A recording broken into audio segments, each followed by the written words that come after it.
Welcome back to another episode of your favorite footy podcast on the internet, Touchline Banter. I'm one of your hosts, Cheyenne Karimi, alongside my friend and good co-host, Ruben Chavez, aka Ray Chavo, on Twitter. Follow him. He's got great posts, great rants and stuff going on, especially about Indiana Pacers and Pascal Siakam. How he's just a guy, even though they beat Milwaukee.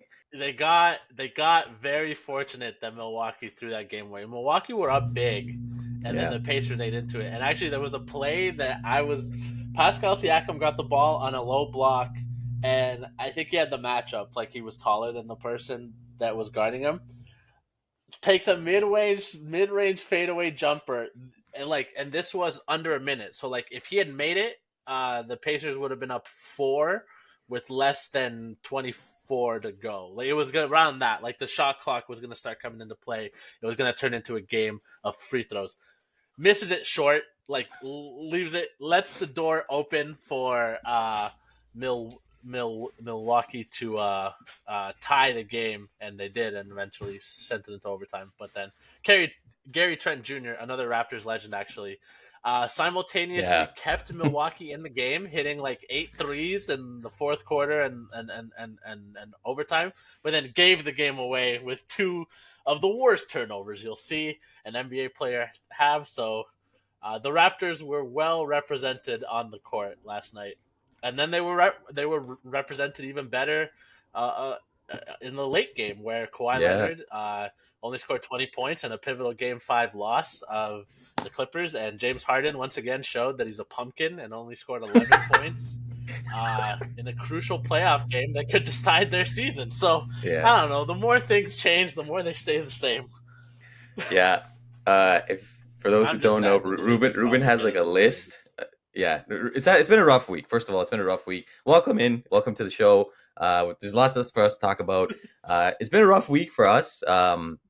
As Real Madrid fans, it hasn't been a great week. As for Ruben, as a Lakers fan, it's not been a great week either. They went 3-1 down. LeBron forgot how to play basketball in the fourth quarter. That's just me being a jerk. But the Clippers lost. At the same time, I'm not really a big Leafs fan, but the Leafs are also blowing another 3-0 lead. The Jays are kind of mediocre, and they were kind of hot to start the season, and now they're falling back into mediocrity. And obviously, we know what's going on with Real Madrid. So, check on your friends who are sports fans, especially of teams that are bad. But in relation to what Ruben was just saying, he has a list of guys. We're going to post it as well, of just a guy. It's a pretty long list. It's getting more and more. And the head of that list is I think Kawhi is actually pretty up there. I think Pascal Siakam's up there. I know Pedri is on there. No. Yeah, Pedri's definitely on there. People try that. Pedri, honestly, is the Pascal Siakam of midfield soccer players. Barca fans are going to hate you for that. Yeah, well, they already hate me for not giving their team any credit in their eyes. But so my just a guy list, let's be clear. It's people, the best way to describe it, it's when someone tries to tell you someone is a superstar when they clearly aren't. It's the kind of guy that they'll have a good game. It's not like they're incapable of playing the position. We're not talking about strictly role players.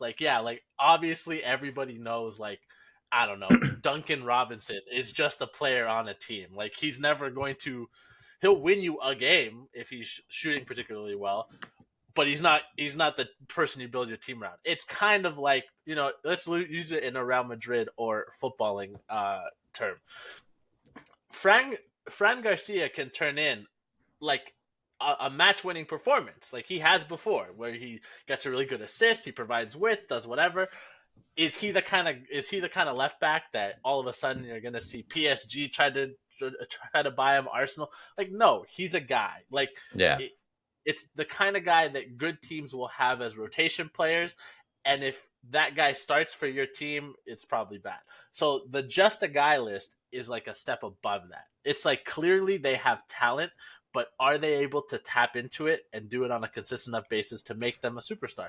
Marcus Rashford, who we've actually, we've given credit recently, but I would say that Marcus Rashford would be on your list of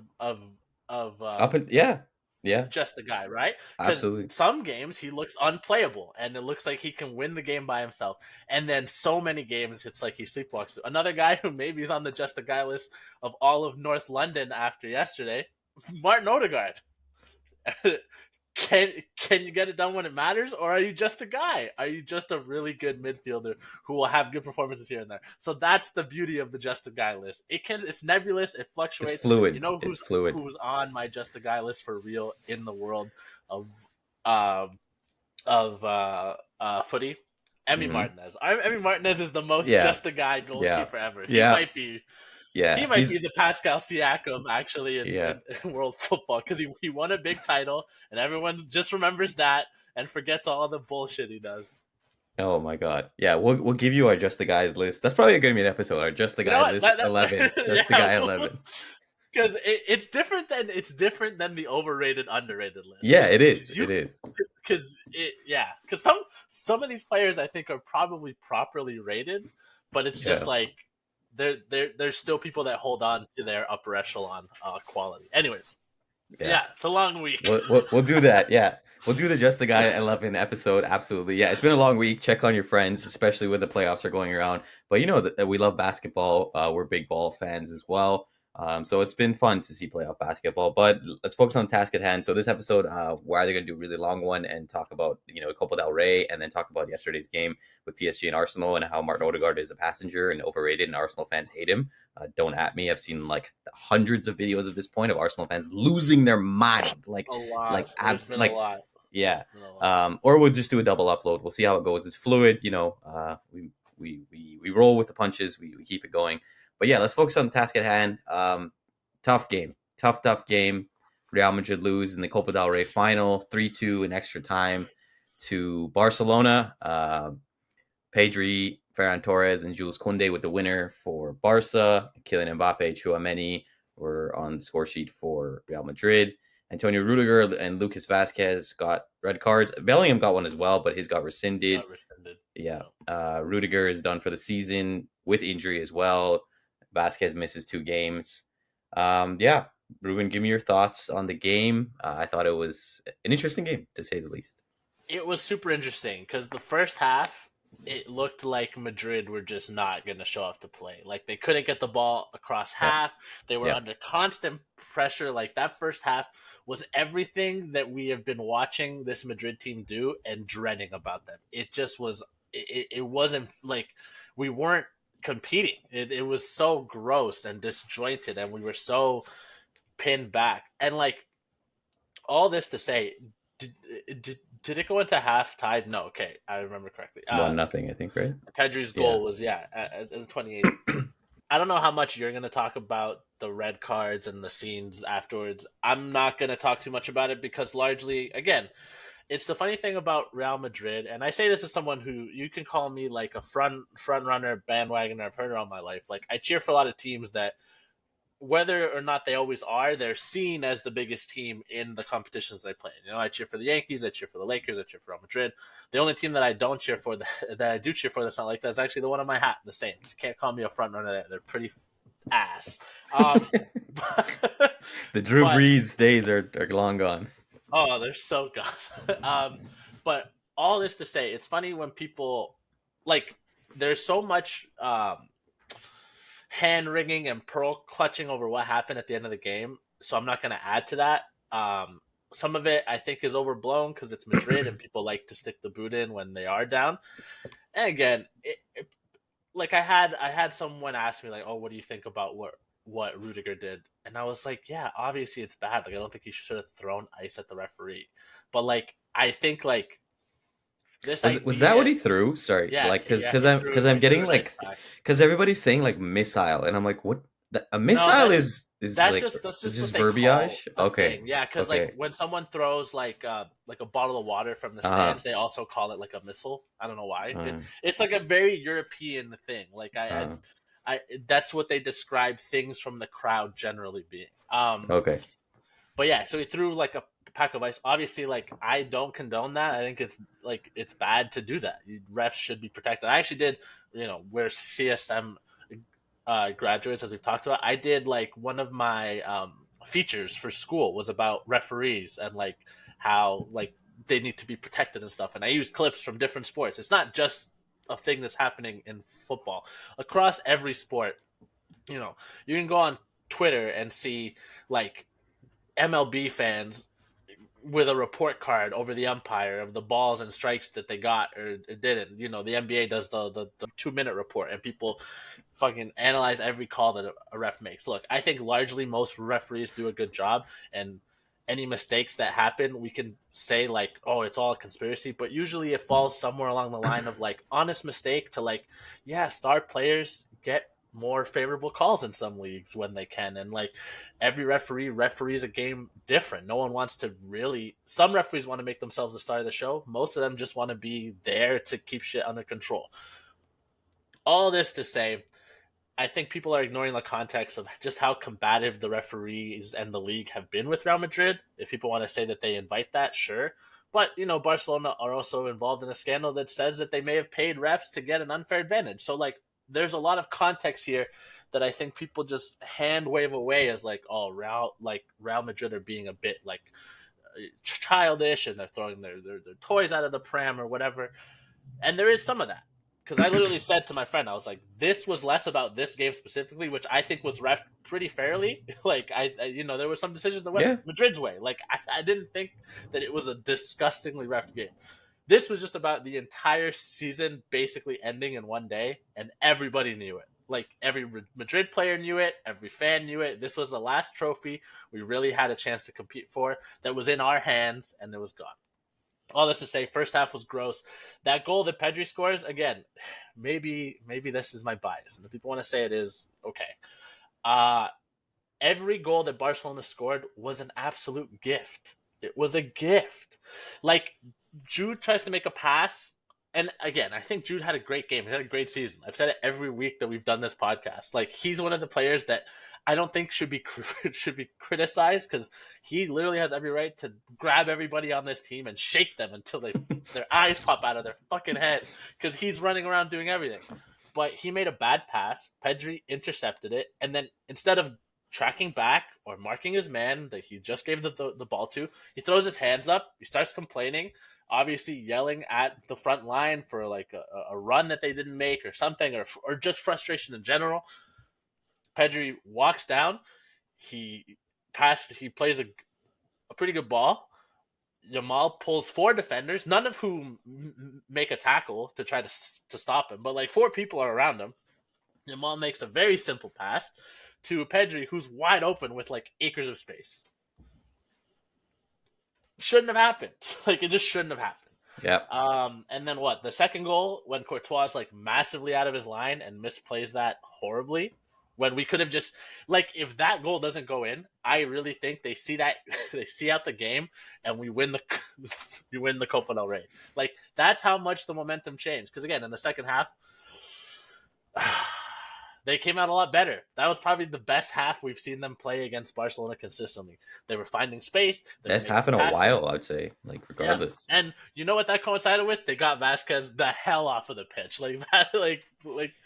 Oh, I saw a report that said like Vasquez wants to resign, but this time at the club is probably over. I'm like, yeah, no kidding, man. Like that's literally those memes that they make. Like, oh, Eric Ten Hag has called Real Madrid about the head coaching vacancy. Real Madrid has called the cops on Eric Ten Hag or whatever. like that kind of meme format. Like, you know, again, I respect Vasquez. I love Vasquez.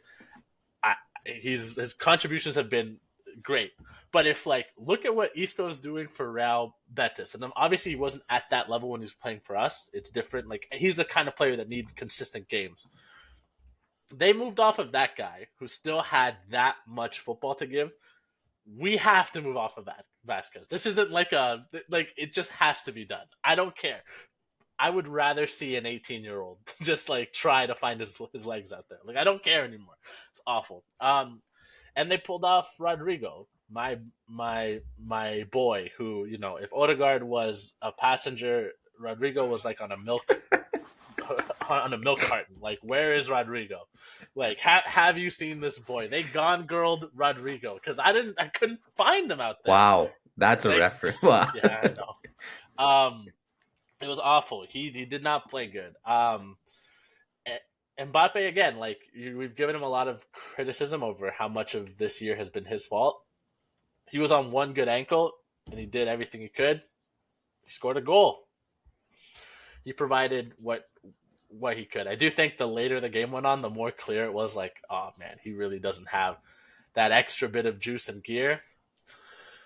What can you do?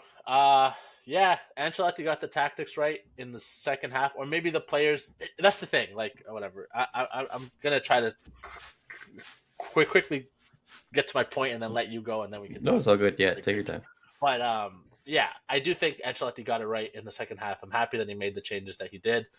Uh, but like once we got into extra time, obviously you always believe. Oh, and Chouameni's goal. Like you know what? Talk about something. Chouameni earlier in the season was getting whistles. People were saying like we should sell him. He's not good. I always believe that he like this is his level, and that's the thing. Like we have not seen Chouameni be able to establish himself like this for no other reason than we didn't buy a center back. Like I want everybody to like drill that into your heads. There is a world where we have another center back and Chouameni just bosses the midfield the entire season. Like that's a world that could have existed in real life because he was phenomenal when he was in the middle of the park. He was amazing, amazing. And again, extra time happens and Madrid's legs are tired. Like Rudiger basically died out there. Like he gave everything he could clearly because now he's out for the rest of the year and he has to get like surgery. So he literally gave everything he could. And then the second you put Chouameni back, our influence waned. And we had less steel in the midfield because you took him out and you took Valverde out. And like, despite the fact that, Arda is talented and Hendrick is a talented player, they're not ready yet. Vinny also got pulled off. He was pretty tired. Yeah. Once we got into extra time, I was kind of just hoping for pens. I think we could beat them if it gets to pens. Like Courtois is a good enough keeper, but obviously the Koundé goal happens. And again, I don't think it was some bit of like, oh, like Barca like broke us down. No, we gave them a gift and they had acres of space and they took it. And like, yeah, to a man, like I think Jude had a great game. Besides that one that he gave away, the rest of the game, he was dog walking Pedri. Just look at the clips. Like he was doing spins, he was getting like they couldn't touch him. It's like he was playing a different sport than Pedri. Pedri looks at Jude Bellingham and is like, oh, that's what it looks like to like dictate play in the midfield. Jude was phenomenal. Valverde was great. I thought Rudiger was great given the fact that he was clearly on like a leg and a half. Maybe he was just on half a leg. Like we don't really know. Starting Mendy and then him immediately having to be subbed off was definitely a choice. I understand why he did it. Like, you hope that you can play with your best 11.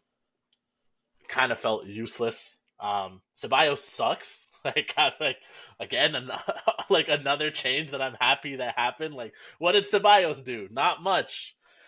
And Asensio is lucky that he didn't give away a penalty.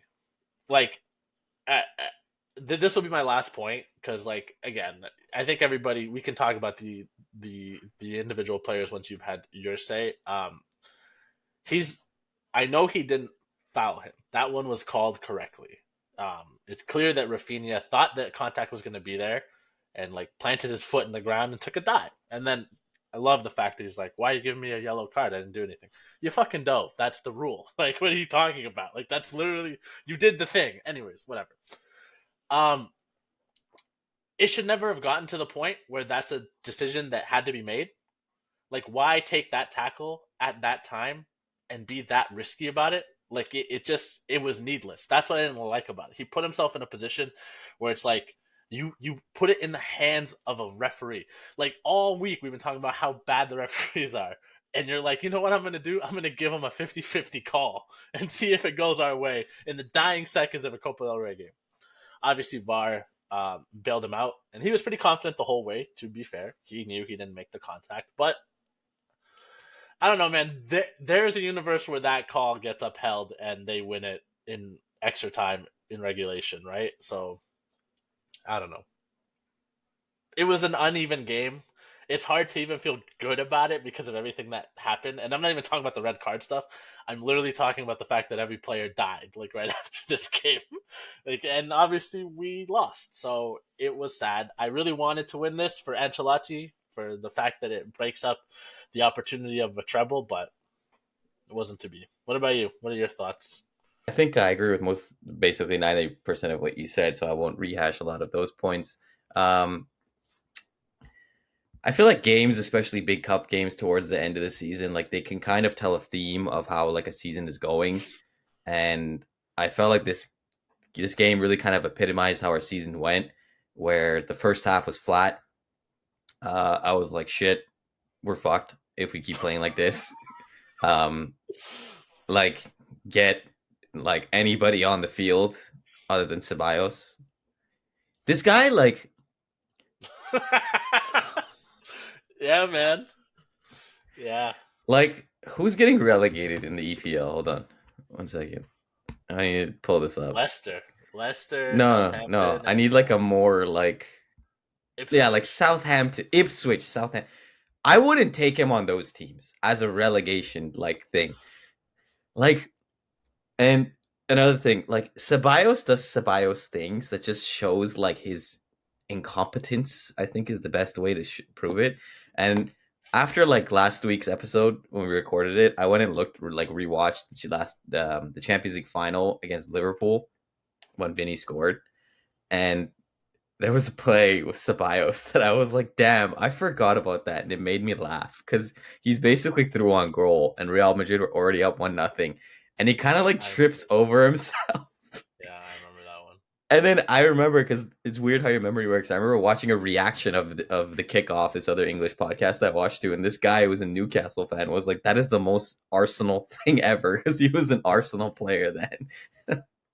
Anyway, yeah, Ceballos was terrible. To take a page out of Stephen A. Smith's book, there was an APB out for Rodrigo. Uh, Tough day at the office for him again. I think the tactics were right in terms of what he got it. I just think the players who were put in weren't good. Like we should have started Arda. He looked so much better when he got subbed in for Ceballos. Vasquez didn't do anything as well when he was on. So I think the 4-4-2 diamond definitely was working and it looked good. I think if you had the likes of Camavinga maybe on the left side, like it usually happens, it's probably a lot better. Um, but yeah, the second half was again, I think to epitomize the season, it was what Real Madrid can be and how good we can play, and it was a lot better. And I'm hearing a lot about Pedri after this game from pundits, from Barcelona fans. Um, Listen, do I think Pedro's a bad player? No, no. He's a I good player. think He's a good I player. think he's a good player. I'll be honest with you. Do I rate him as highly as someone like Kubarsi or even Mark Casado, who's been in and out of the squad kind of for Barcelona? Actually, no, I don't. And that might be like a little sacrilegious or whatever you want to ridiculous to say. I think he's a great player. I think he had a really good game. I think again the goal he scored, Ruben is right. I'm not going to rehash what he said. It was a gift. They made a mistake. He took advantage of it. Credit where it's due. You capitalized on your opponent's mistakes. But this rhetoric that he's like some one of the best like eights in the world or whatever, and he's an amazing ball player and all that. Yeah, he's good on the ball because he came out of Barca's system. Yeah, he's good at passing. That's Yeah, like it's almost like he has those qualities because that's what La Masia trains you yeah, to be, and like that makes you a competent midfield in their system. But like that doesn't, I don't know, it doesn't tell the whole thing, yeah. the whole The story. question I have is that like for example, like Jude's done it at Dortmund. Jude did it in Birmingham. Jude's done it at Real Madrid. With the La Masia players, and especially with someone like Pedri, I question how he does it outside of Barcelona's system. You're a product of your environment. For God's sakes, Andrew Wiggins became a viable player when he was on the Golden State Warriors for like 2.5 to 3 seasons. It was. You see him So now on the Heat. It's not quite that good. yeah, yeah. I mean, the Heat are rebuilding, and when you're rebuilding and you need some guy to score, I guess Wiggins can be good. But anyway, Is um, Pedri the Andrew Wiggins of Barcelona? no, no, Comment down below. no. You're Let's not right, go there. because Andrew Wiggins is a champion and Pedri is not. Actually, Oh, that's not true. Pedri's won Pedro's one Euros stuff. and Anyway, he's won the Copa Yeah. del Rey, but still, Yeah. never won the Champions League. No, and still waiting, and we'll see. We'll see how they do today. But yeah, like I thought, he had a good game. Listen, I'll give credit where it's due. He had a good game. This was probably one of the like I don't watch Barcelona games. Why would I? Like, why torture yourself? Make life short. I, Do things. you know what's funny? I do watch them usually Yeah, to see if they'll drop points, but like, yeah, like the minute that it starts to get like yeah. 2-0, 3-0, I'm like, get this shit out Yeah, of here. exactly. And that's what I mean by don't watch. Like I'll put it on if there's nothing else to watch. If there's a Champions League game, they'll be delegated like, to the laptop and on the main Yeah, screen is yeah, like yeah. whoever else. A Um good game.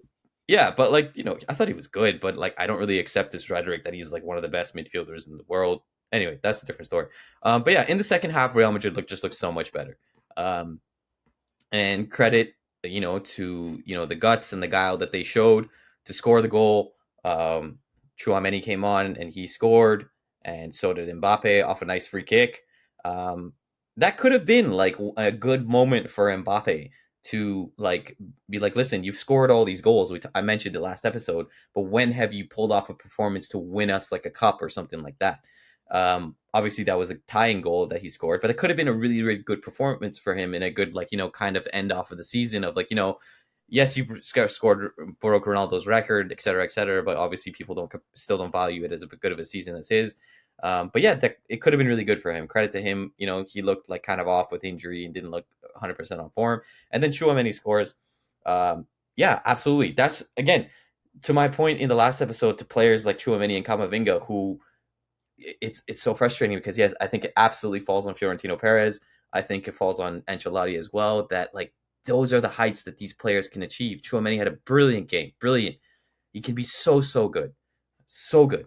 But when you're forced to play as center back or any other position out of it just to cover, how can you develop so much in your best position? And yeah, when we get to extra time, there was no gas in the tank anymore. Yeah, I think I was probably hoping for penalties as well. At that point, you just take your chances with, like you said, a keeper like Courtois. To just focus on the goal again. We threw the game away. Like I don't see this rhetoric that like Barcelona was the much better team throughout the entire thing. They were the better team because they capitalized on chances that we gave away. In that sense of the word, yeah, but did they dominate the game? No, no. Just to Ruben's point, Bellingham had like Pedri just like wrapped around his finger basically the entire game. Aside from that goal, he doesn't really do anything. Um, people want to blame Modric for the last goal. People want to blame Brahim. I think it's a bit of both. I think Brahim coming on as fresh Yeah, legs. I Yeah, go didn't ahead. talk about that, but yeah, sorry, continue and I'll weigh in on that too. Sure thing. I think Brahim with fresh legs, to be honest, I think he has to get to that ball. At the same time, it's a 6.5 dozen. You know what I mean? If Modric doesn't make that pass across his goal in a dangerous position, Brahim doesn't have to, run Yeah, over to get to it, and the argument isn't there that he should have got it. I think Brahim's at fault. I think Modric is at fault. I just think again, it epitomizes the season that we come out flat. The second half, we 100%. show we show we show more life. We show guts. We show that Real Madrid DNA of never give up. We look great, and then mistakes and just lack of focus and form. Just they kill us, and after that, Kunde capitalized it, and it's basically fait accompli, and we're done. As for the red cards, I'll touch on it. Um, Listen, do we condone that? Absolutely not. Rudiger needs to behave better. Same with Vasquez. I guess same with Bellingham as well, but it got rescinded. So do with that what you will. Um, I do agree that if it was realistically, if it was Barcelona, would it be like all this hoopla and like all this talk about like he should be suspended for 12 games and blah blah blah, and it's a disgrace and stuff like that. Listen, absolutely, it is disgraceful behavior. You shouldn't do something like that. There is a standard that Real Madrid upholds. Like when I was watching ESPN FC, Steve McManaman, like way back in the Galacticos days, he was saying like you would get like a pamphlet, as well as like a Di Stefano jersey, and in that pamphlet it would be like the rules that you have to uphold. Maybe that's not there anymore, and maybe these players need to be reminded of that. Of course, for sure. Um, Again, no one got hurt. That's the most important thing. I don't like abusive officials. We didn't really mention it. I'll touch on it quickly. All the BS in the before the game of Real Madrid boycotting because of the ref, and you know, ref having bias, and his kid apparently getting bullied, and he comes out in the press conference. Listen, I don't want any kids getting bullied. Like, bullying is serious. Like, it's a terrible thing, especially for kids. I don't want to see a dad crying in a national like TV press conference. Um, yeah, like, don't abuse officials. But yeah, like, no one was hurt, so thank God, and didn't get anything worse. At the same time, it's not an excuse. Absolutely, I'm not justifying it, but this kind of boils over. They're human, right? It's emotions. Like, No. uh, you're losing. Call that you think should have gone your way doesn't. That, again, I'm not justifying it at all. Don't get me wrong. I'm not saying that makes it okay, but it's also like, I think you have to have a human side of it and say, like, all right, like, these guys need to calm down. But at the same time, like, the season's done. It's over. Like, I am hopeful. I'm always a positive and hopeful person, but I'm also Yeah, like yeah. a realist in terms of, like, you know, I'm pretty sure, barring anything magical, Barcelona probably wins the league, and it's also because we have to play fucking Jesus Vallejo probably in like Well, some La yeah, Liga that's a games, different part of the or conversation. an academy graduate. So yeah, realistically, the season's a wash. It is what it is. Uh, Come back stronger next year, learn from it, and that's it. Um, yeah, just the red cards were not something we want to see, and they're going to serve the suspension, and that's it. But I agree with your point, to sum it up, that if it was any other team, especially I think Barcelona, there isn't this hoopla that Real Madrid is disgrace and this is disgraceful and all these players need to do this and Rudiger is a crazy and all that. No, there isn't Yeah, none of that. I have to be clear. Like, I know that there is coverage when something racist happens, like the day of the match, usually to Vinicius, like in terms of like at the stadium. That's when ESPN will talk about it. In the streets of Sevilla before the match, Barcelona fans were doing racist chants at Vinicius. These things happen constantly in the stadium. Like, I guess to me, that's the part where I find the hand clutching and pearl, what the hand wringing and pearl clutching, so disingenuous, because it's like some of our players deal with like extreme racism, and that's a talking point maybe for a week or so. But like this guy crying on a press conference, and don't get me wrong, like I agree with Cheyenne. No kid should be bullied because of their parent, even if their parent is a ref that's not very good. Like, same way, like I wouldn't want a kid to be bullied because their dad's a coach or a player and he's not playing good. Like, that's not the kid's fault. I'm sure the kid also wants their parent to do well so that they get more money and have to deal with that shit. I do disagree with Cheyenne that that he said he doesn't want any kids to be bullied. Some kids have to be bullied. I'm sorry, some of you are losers, and I mean that like I don't mean that in like nerds are losers. I think nerds are cool people, but some of you are just losers, and you know who you are. No. Yeah, those And people, yeah, sometimes you just like, got to be bullied. Like, I'm sorry. you need a good. I And think. I think especially like this generation. Not to sound like a boomer, but a lot of people need to get like kick upside the head to get their shit straight. there was a great philosopher who used to live in Memphis for a time. His name is Zach Randolph, and he one time said very, very poetically, "Where I'm from, bullies get bullied." So that's how I live my life. Anyways, Yeah. all this to say, yeah, like I that's what I find so disingenuous and kind of like annoying about all this. Like, oh my god, such a disgrace. But I agree. Look, like Madrid have to behave better than that. Like, I agree with that. There's the famous quote that the Real Madrid shirt can be stained with like sweat and mud and blood and tears, but never shame. And that was a shameful act. So Yeah. and in that respect, 100%. Um, I just, last, one last yeah, point. no, Sorry if go. I can make. I think, just to wrap it up, I think this game basically shows um, why Fiorentino Perez takes a lot of blame for this season. Yeah. Um, we have no right back. Vasquez isn't one. Rudiger's on one leg. Uh, we're not rotating. We're not playing a proper system, because obviously it seems like from the top down he wants us to fit in, Ancelotti to fit in the front three at the same time, when we should have started Arda Güler in midfield. Mendy looked just off. We haven't signed a proper left back. Asensio, again, showed, didn't make, I don't think it's a penalty. Again, I agree with that, but showed, like, signs of just immaturity and Yeah, all and it that. wasn't even just that play. Like the whole game, he was doing little things that you're like, "Oh my god!" Yeah, Like calm exactly. head, just like calm head. Yeah. So investment is necessary. Fiorentino has to look at himself in the mirror. Listen, you did great with what you had in the past few seasons. You got every single ounce out of Cruz. You got every single ounce out of Modric. You brought in Joselu, and he won us games, and he was winners, and he was an absolute turned into a legend in basically one season. The shrewd signings of Alaba and Rudiger and Mbappe as well have been great, but you cannot come back in the summer and not make any signings and invest. We talked about it yesterday. We need at least two center backs. We need a right back, maybe two, depending on how the Trent situation goes. Left back probably as well. I would probably take another DM just to have rotation.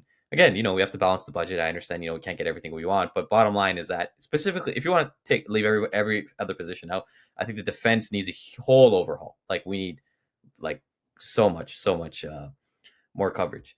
But credit to Barcelona, they won. They're probably going to win the league.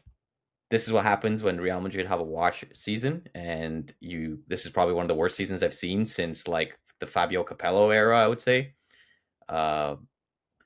Yeah. I don't know if on a funny note, apparently there's a curse of the black stripes. Like, I don't know if you've seen that. Yeah, Every time we have like the a last black time stripe they had jersey. this type Yeah. of jersey. Well, it's funny because they had a black striped jersey fairly recently too, and I actually have that one, and that's another season. I think that was the first year that Cristiano left, I think it was. I forget, but I have one of them, and that was a bad year too. Mm-hmm. Yeah, I remember that. Not the best. Yeah. Okay, so did you want to talk more Real Madrid stuff, like big picture? Or do you want to save that? Because I mean, like we've kind of touched on it before, and you already said Yeah, your piece on I that. think we can move on to like PSG Arsenal if you feel like Okay, it. I'm good with that. I just want to say one more thing because I didn't talk Yeah. about the Brahim thing, and I will say like you nailed it.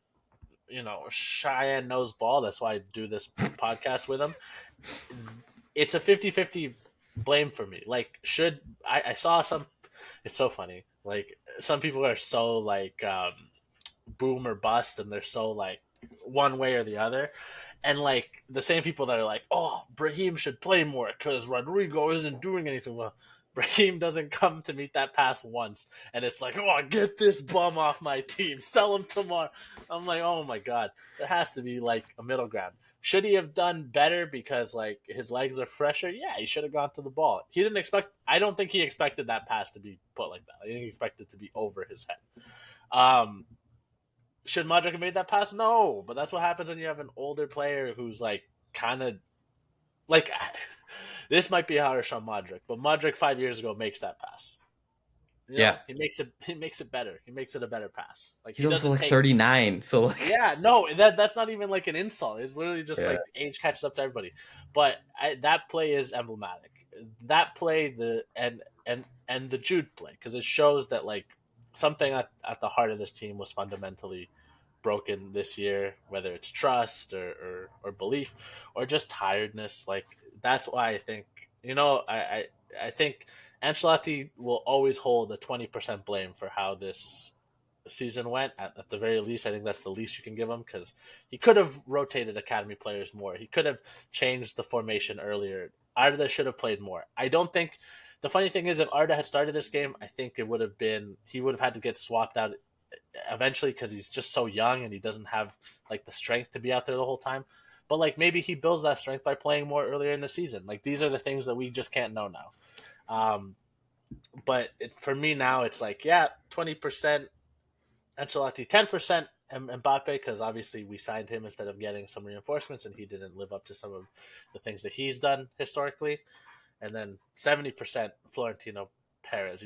We gave him credit on Joselu and stuff and some of the shrewd deals. Okay, well, who was this year's Joselu? Who was this year's Nacho? Who was this year's veteran that's going to come in and do a job at positions that we need? But yeah, hopefully it's an overhaul of the defense. And yeah, I think it's good to save that stuff because the season's still not over. We'll see who the targets are, kind of what the market is, and then we'll start talking about it more. But I agree with you. At least two center backs, and like another left back, and maybe a defensive mid. But honestly, just give me bodies for the defense. But yeah, moving on.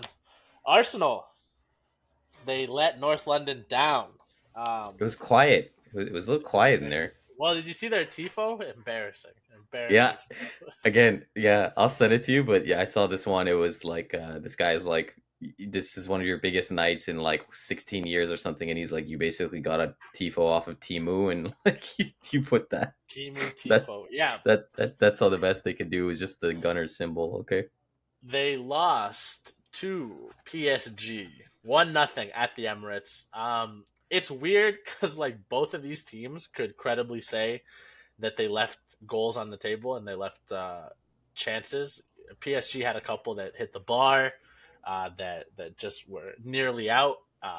Arsenal had one that was offside, called back on Marino off of the Declan Rice set piece, and they forced Donnarumma to make some pretty key saves. They did force some good saves out of Donnarumma.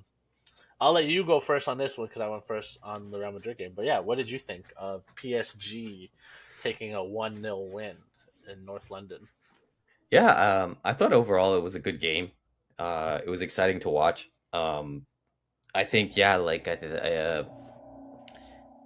it shows the lack of recent experience in the Champions League for Arsenal because the stadium was a little quiet, especially when after they went down. I can understand how they go down that early and things like the fans get a little like underwhelmed or shell shocked.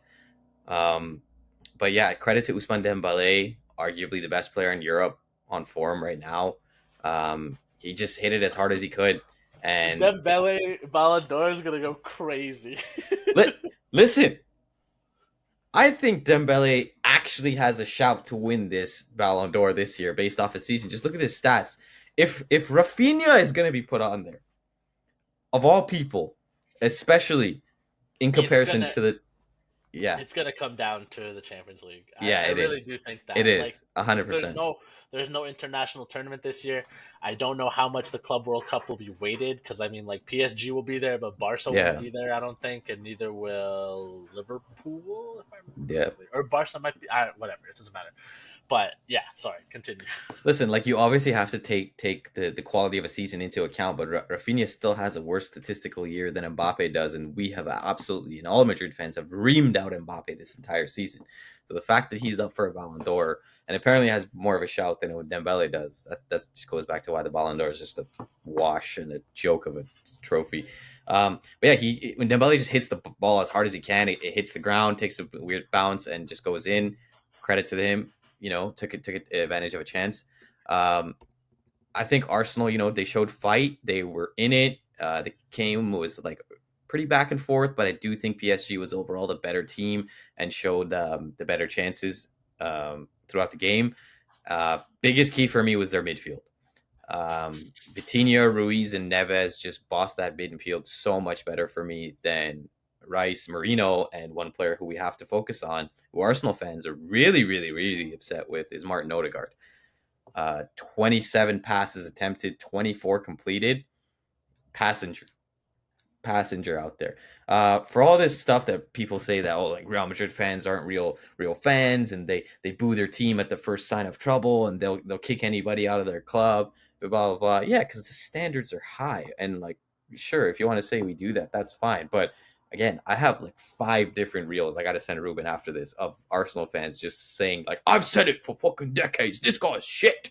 He's fucking. I don't know. I can't do the posh London accent. That was pretty good. That was pretty Yeah, good. It was yeah. solid.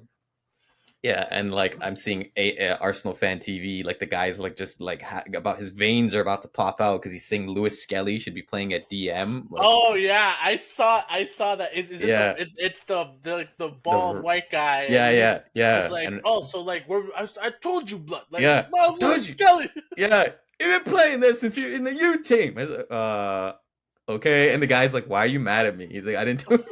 The poor Robbie guy, I think his name is from AFTV, Yeah, but he's like, I didn't put him there. yeah, yeah, Just he's so like, we're clear. like, why are you mad? I didn't do it, but yeah, I think like it also didn't help because there was all again like their own fans are making out of fun of their own manager because there was all the videos that they put out like we need you get your cleats, get your shin pads, blah blah blah, bring your Yeah. voices, all this kind of stuff, and I guess they just weren't happy with him. Um, but yeah, Odegaard looked like a passenger out there. He's a player who I think again, not to quote Craig Burley too much on this podcast, but again, I watch ESPN FC a lot because it's also like the only Giant like Karimi. yeah, Craig Burley Stan. yeah, yeah. Like realistically, it's like all we get is that, or all I get is ESPN FC or CBS because like Canada thinks hockey is a real sport, and I just get that on all the sports channels. Um, Just but wait till yeah, the Leafs go out and TSN stops yeah, covering the NHL yeah. playoffs as much. Exactly. But yeah, he was like, I think he made an excellent point, and I agree with that. He's like, Odegaard is a player, especially this season, has shown that he can have absolutely great, beautiful performances and brilliant, like outcomes in games. But those performances are against lesser sides, and especially against bigger teams, he hasn't really shown those heights that you'd hope for. And I think that also goes back to you can kind of read things in players and sense things in players. And I'm not saying I did. I'm not saying I knew. But when someone like Zidane, who Ruben mentioned before the podcast, says like, you know what, like, yeah, I think we can sell this kid despite his immense potential, I think that says a lot. Zidane was a perennial winner. He's treated as a god in France, even though he headbutted Materazzi, and to some people say he cost them the 2006 World Cup, but still, like, he's treated as a god. He's viewed as a legend across Juventus and uh, Real Madrid. So when someone like him, who has like aura, he says like we're good. I think that says a lot. Um, I think Saka was the best player for Arsenal today. I think he had a lot of great chances, created a lot of great chances, showed guts, showed lots of strength and fight. One player that I've said before, I think he's starting to move from the overrated to he's ass. Gabriel Martinelli. Oh. Well, there's a reason why Arsenal fans want Rodrigo to go there. I've heard more than Yeah, one Arsenal fan say that they would buy Rodrigo to put him on the left wing opposite Bukayo Saka. yeah. Nico Williams, you constantly hear it. Yeah, Nico Williams is That awesome. there's a chance that like Saka plays a beautiful crossover, and I know it's hard to get to, but like you have to get to that in my opinion. Like you have to get to that as Martinelli, especially when the game is going on. Um, yeah, like he did nothing, just absolutely nothing, just basically a pace merchant who can't has no finishing, like at least like Alan Saint Maximin on Newcastle Yeah, had like techers and he'd dribble and yeah. he'd like make some interesting. This guy just runs into a wall and it's like, oh, okay, it's out now. I guess we start again. Like, I thought honestly, I thought you were gonna say Trossard because Trossard was cheeks out there as well. He did. Trossard was bad, and especially with the chance that he definitely should have scored as well. Like I'm sorry, I have high standards for people when you get into those positions, but Donnarumma made great saves. Again, Donnarumma was showing like Yeah, another version of himself, and absolutely great saves. But there was one against Martinelli, and there was one against Trossard that you have to finish that. Like, come on, guys. Like, it's like a double because there are some saves, and we've seen Courtois do it, and we've seen other players do it, like All Black and things like that, where it's like it's almost like they robbed a home run, yeah, level save, where like oh the player did everything right, but they still managed to get like a fingertip on it, or they punched it out of the air, or they just reacted quick enough. Donnarumma's saves were like really technically good saves, but if the chances were taken a little better, it's hard not to think that they could have gotten in. yeah, I think that's a very good way of putting it. Like, absolutely. Like, yes, you could argue that he robbed like kind of like a home run, but it's also fair to say that the striker or the left winger in this case should have finished those chances. Another player that I want to focus on quickly before I throw it back to you, William Saliba. He's a player that I have like rated, and I think he's like probably one of the better center backs in Europe, especially in the Premier League. Um, Even against Real Madrid, even when they knocked us out, he made a mistake. He looked shaky out there, and He's been like, looking shaky the last couple of yeah, games. He had a apparently, mistake against Palace too. he's had like some up and down form this year. Apparently, that's why there's some rhetoric going on between Arsenal fans of like who's actually better, Gabriel or Marquinhos. And yeah, they missed Gabriel. It's evident. They had to start QU. But yeah, the back line of Pacho and Marquinhos just looked so much more solid. Overall, yeah, just to end it off and throw it over to you, I think just PSG were just the better team throughout the game, especially in the important parts in the midfield and especially in the finishing with the strikers. They could have had a goal. Also, like they got a goal call back when I think Fabian Ruiz was offside. And yeah, to put it simply, I think goes back to a point that I made that Arsenal didn't do a masterclass against Real Madrid. Um, Yeah. they were basically just out physicaled us.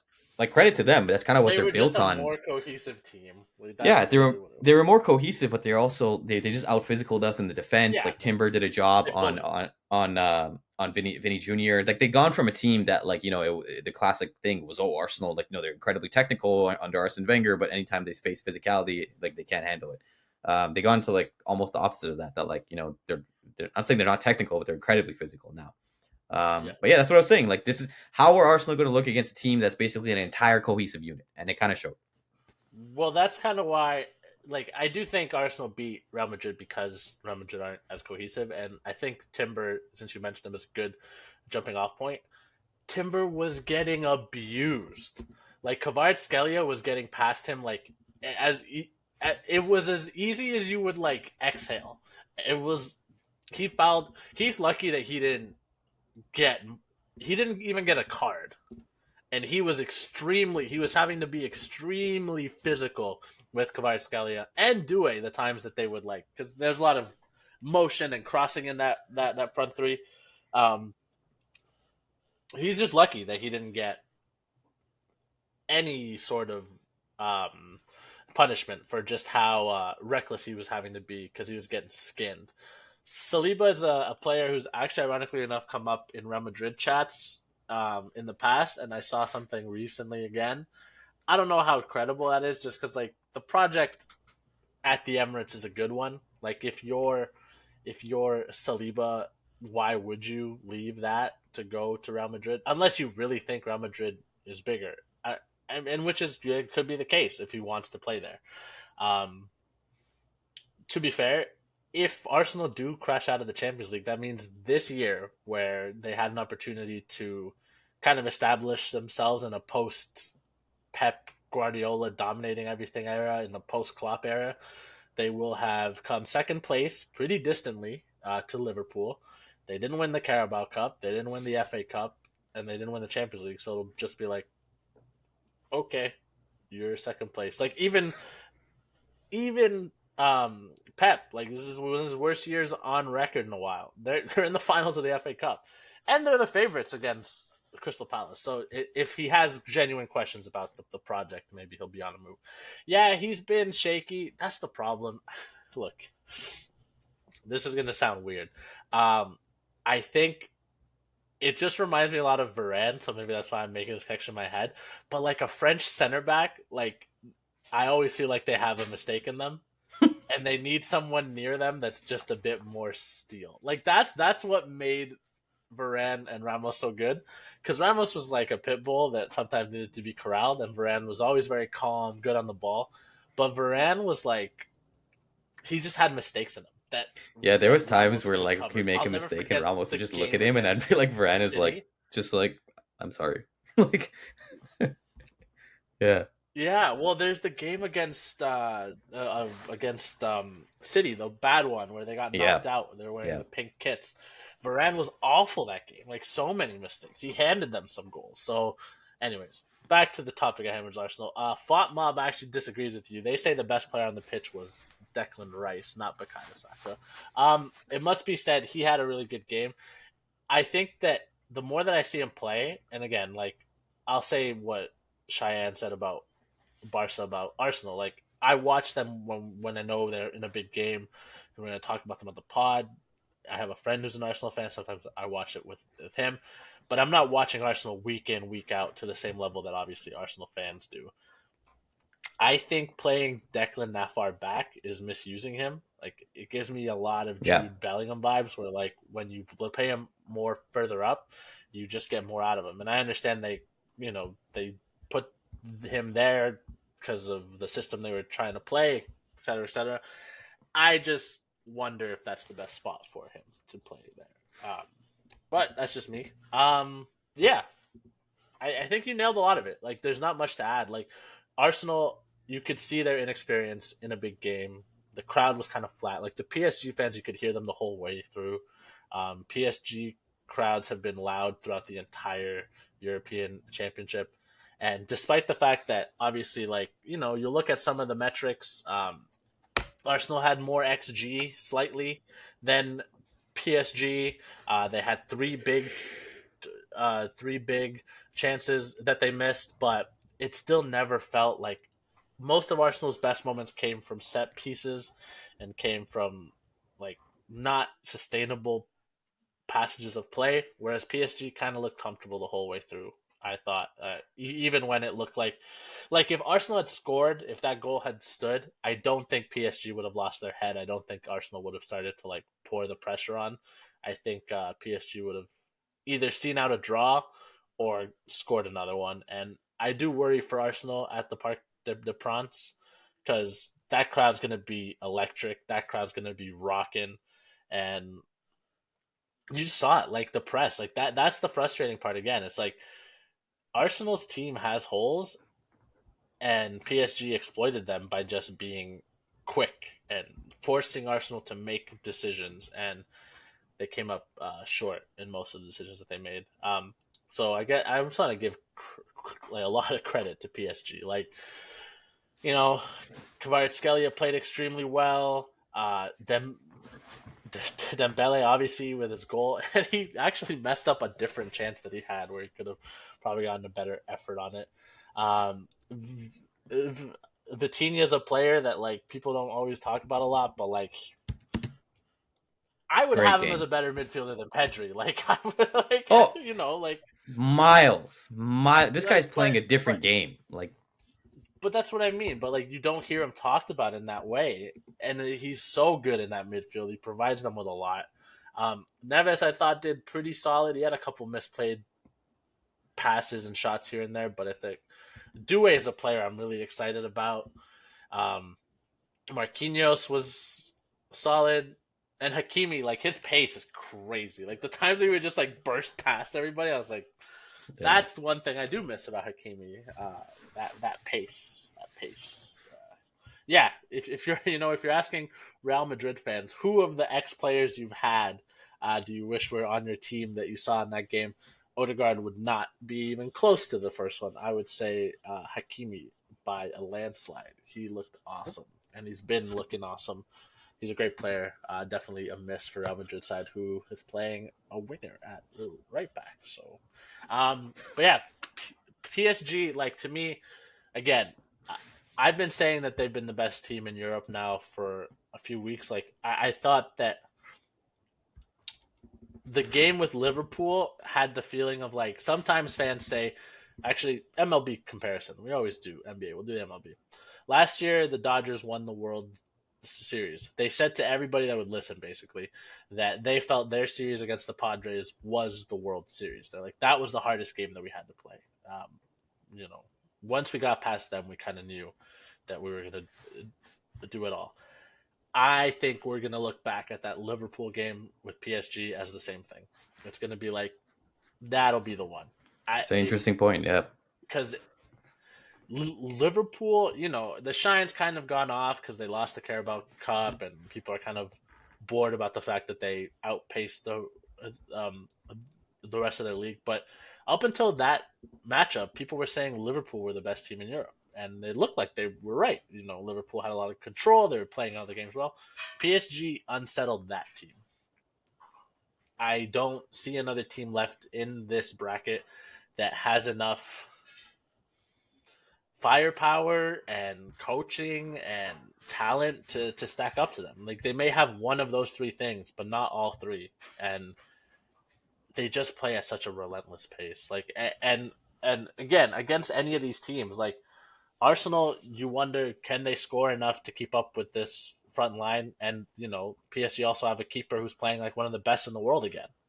Um, Inter, do they have enough firepower? And you would say, if you looked at the team sheets, PSG's team's way more talented. And then what? Like Barcelona is the cleanest comparison you could make to them. They're both younger teams who haven't been to this stage in a long time. I think Luis Enrique is a much better manager than Hansi Flick. I really do, and I say that as someone who doesn't really like him that much because it's Barcelona years and that connection there. I've been very critical of him in the past, not on the podcast, but just in my personal life. But he's adapted. Like this is not this Luis Enrique team is not playing like how they played in Barcelona, and I don't think people understand that. Like, he's changed. He's Yeah. become a better tactician, and he's learned how to set up his teams better. Those teams felt like, yeah, obviously he's winning so much talent. He's getting them in the right spots. Sure, this team feels like, oh no, he's cooking. Like, he's really cooking. And again, you can go down the team sheet. I don't think that. How much do I want people to hate me? Let me think. Yeah, you know what? I'll say it. I think you would struggle to find a Barcelona player that cracks the 11 of PSG. I was literally just thinking that. I was just I thinking think you would that. struggle. Yeah.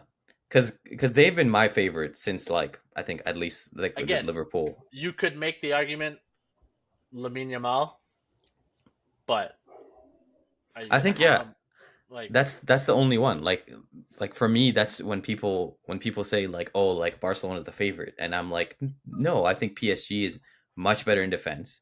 I'll absolutely take Donnarumma over Ter Stegen or whoever's in net. Well, that's the Uh, thing. It's not Ter Stegen. I think if it was Ter yeah, Stegen, even though he's older, I would listen to. But it's how do you say his name? Chesney. Chesney, Chesney. yeah. Um, Absolutely, I'm taking their defense over Barcelona's. There's questions, yeah, like maybe Balde over Mendes, not really. Oh, I don't rate Balde at all. Like, Yeah, Balde. Yeah, whatever. yeah.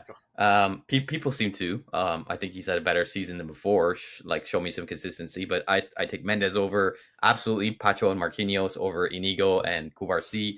Absolutely, Hakimi over Kunde. The midfield, I'm not even going to speak about that.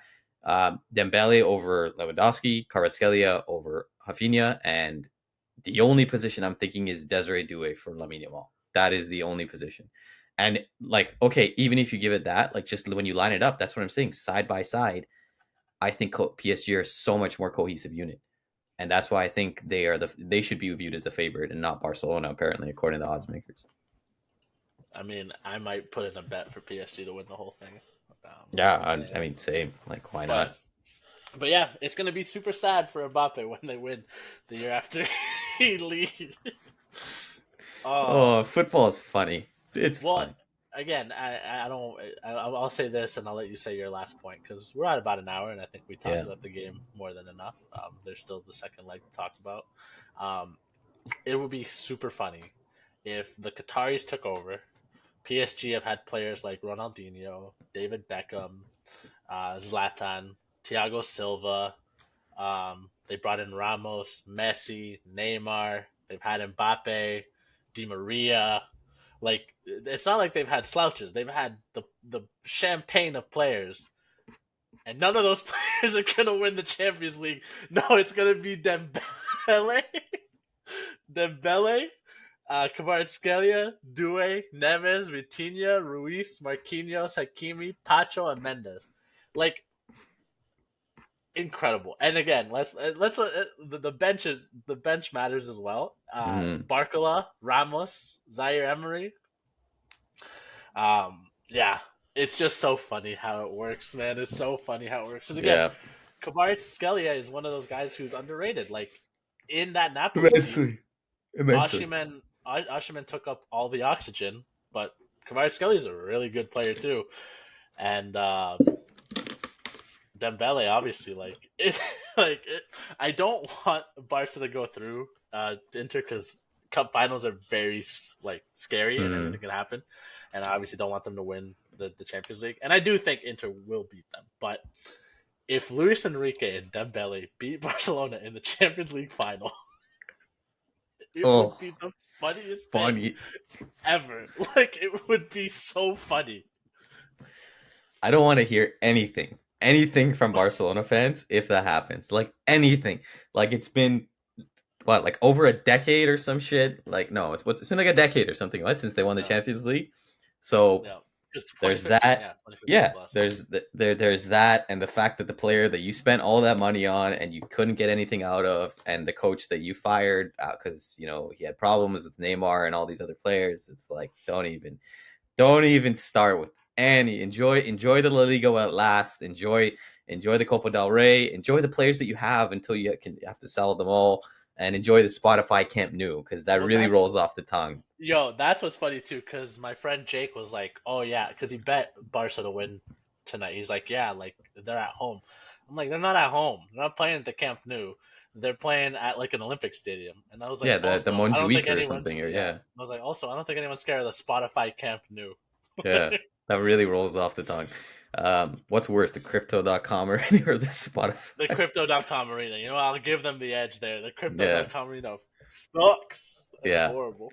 So Yeah, it's just to okay. end off, last point I had to make. I was just reviewing the highlights right now. Because yeah, like we mentioned that Arsenal had chances, and they missed them. I think PSG could have killed this game. Uh, Oh, the the chance that Barcola, I think it was called yeah. offside. I might be wrong, but if I it think that wasn't, one was, yeah. yeah. But either way, like if that there was that one, and then Gonzalo Ramos, if he just hits that like maybe slightly to the left or lower, like that's it, 2-0 back to Paris. That's done and dusted. It's over. Um, let's see how the second leg goes. Anything's possible, but I'm picking PSG if It'll that's be what you're interesting asking. because like neither of these teams really have anything to play for in the league. PSG have already Mm, wrapped theirs up, and Arsenal obviously aren't going to win anything. They don't have another competition to play in. It'll be interesting because you have the ability to rest, but you don't want to lose your edge, and you don't want people to get yeah. complacent or rest versus rust. I agree with you. I think PSG is going to go through. And you know what? At this point, I'm kind of all in on the most humiliating thing to happen for for Mbappe and Real Madrid to a certain extent. Like, obviously, I don't want Barcelona in the Champions League. That would be the most embarrassing for Real Madrid. So that's the only thing I don't want. But if PSG wins, there's going to be a lot of questions at Mm, Kylian Mbappe's door, and he's yeah. going to have to answer those questions. And either next year he puts up and he has the season of seasons and we win everything to quiet all the hashtag haters, or he folds, right? So Use but I it. do, Yeah. Use it I as do fuel think to the PSG is fire. good.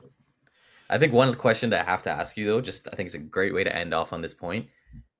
Is this PSG third or alternate kit the nicest kit this year?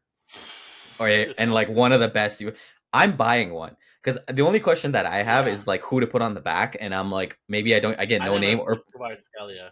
yeah. I would go I was gonna do Kvaratskhelia. a I like throwback and just Kvaratskhelia a put lot. like Ibrahimovic maybe on it or some shit, Or even though he that. didn't. Oh, Yeah, if you were gonna do a throwback, Ibra yeah, is a good one. I loved, like, I always liked Neymar. yeah. Even when he was at Barcelona, he was one of my favorite players. I just didn't like that he played for Barcelona. So I would get it with Neymar's, or even I loved Thiago Silva. Silva, or Yeah, even a Beckham. Like Beckham when he was yeah, there, like that'd be such yeah. a But weird, like cool jersey to beautiful have. kit, Oh, beautiful, like, beautiful. so I think it's hard because there's obviously so many teams and so many kits. Like, I'm sure there are other kits that people would say, well, this one's really creative or this one's really nice.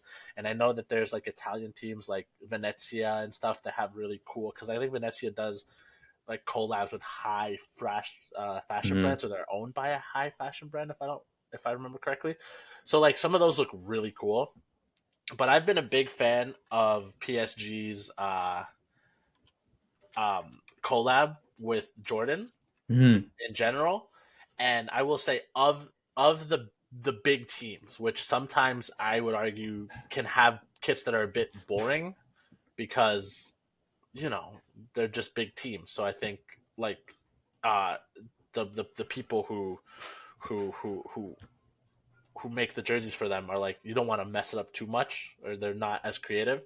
Um, they play it safe, but like I like the wings, the blue, the white. It's so cool. It's just clean. awesome. Like Yeah, it's the kind of third kit that you're like, oh yeah, I have to buy it. Like, it's so nice. Like, even if it's a bad season for your team, that kit's really cool. Um, yeah, I hope next year Real Madrid get cooler kits. yeah, I don't, and obviously part of that is like the season kind of like sours you to it, but yeah. I've never been a fan of the orange. Um, Not really. Yeah. they've had orange before, and it's never been my fave. Obviously, I think that the homes are nice. Like, I like the white and black, but it's hard to want that jersey now. I And preferred then the this other last one's like year's to the this year's home. What's last year's home again? It had like a bit of yellow, and I Oh think it yeah, was like yep, blue or purple. yep, yep, yep, yep, yep, yep. Yeah, that one was good. And then yeah, so the away is the orange, which I'm kind of whatever about. I don't mind the third, like the grayish one, but it's not my I favorite. was really big on it, and then now I'm kind of like, It I I don't I know. I'm the same way. Like I liked when I was thinking of getting a jersey, I was gonna get that one. Because I don't have a Valverde one yet, and I really Yeah, want one same. with his name on the back because I love Valverde. Like he's awesome. But yeah, I agree with you. The way the season's gone has made me not like that jersey Yeah. quite a bit. But Apparently yeah, they're the getting the one with throwback the ones yellow. like next year. I'm hearing they're getting like a bunch of different ones or Well, something. they've been re-releasing old stuff, right? Because Adidas has Yeah. the like they put out the Tekka kits Hmm. of the black and gold. Whenever I see the black and gold one, I think of Raul with like long sleeves. I always Yeah. think of that. I always I, think of that. Yeah, the 99 2000 kit. yeah. Yeah. Those were nice. Yeah. Well, last year's, and again, it's because you associate it with the year. Because I didn't like the away, and the third was like that bluish one, which I didn't like. But the home one will forever in my mind. I'll either think of like Hosselu or Cruz, like wearing that Yeah. jersey. The away was The the sec- black one. I think so. It was yeah. It was like black with the yellow, with like the the squiggles on it. Hmm. Because there was like a bluish one, like a dark blue one. That one's That the one I third. really liked. That I one's the actually third. really Yeah. liked. Because I bought And my cousin like a Vinny Jr. one, and every time like I see him with that, I'm like, damn, maybe I should have got that for myself. it's nice. It's alright. What's that? I think the last jersey I got was the 22-23 jersey. I think I got two. Those were nice. I The yeah, blue was nice. I got the white one with the purple because I like Yeah. it a lot. But the blue one was nice. Am I crazy? Or it was, huh? Maybe I'm getting it. Okay, so last year they did it. Okay, yeah. All right, I understand now. I understand what I did. But yeah, because I also have one from last year. That's the black Hmm. one. The But black and anyway, I think yellow. that's a good point to end off on. We went a little Yeah, we're long. just getting into kits We're now. just getting into kits. We'll do a whole episode on kits. We hope We you could, enjoyed. yeah, Yeah. for sure. I mean, Yeah. in the summer, we're gonna try to be consistent as well, Yeah. just like we are now. We'll get creative with what Obviously, we're gonna do a then. lot of Yeah. we'll do some Club World Cup stuff for sure, but you know, also stuff like just a guy Just list the guy 11 best and kits. Yeah, we'll do best stuff like kits. that. We And hope you liked it. We hope you enjoyed. There was lots of things to cover. Two really big games. We're basically done on the Real Madrid end of deep dives and stuff like that. So for those who are tired of those, it's good for you guys. But the Champions yeah, League is getting to the business end. There's just 4 teams left. The Barcelona game starts in 8 minutes. We'll definitely talk about how that goes. yeah. But Next yeah, week's episode is going to be Champions League, and depending on how the Europa results go, yeah, we might make some jokes at Manchester yeah. City and I think we Spurs' can do an expense. episode like evaluating Liverpool as well because they won, and I think that it deserves like some talking Sure, points. yeah. Let's Yeah, talk about Liverpool's yeah, season because we yeah, started off thinking they needed something, and turns yeah. out they didn't need anything. They just won Yeah. No, but I think we both said like that they're probably gonna win the league. No, I feel I like think we called. both said that they were Yeah. they were pretty. So yeah, for those who say we don't know ball, We know ball.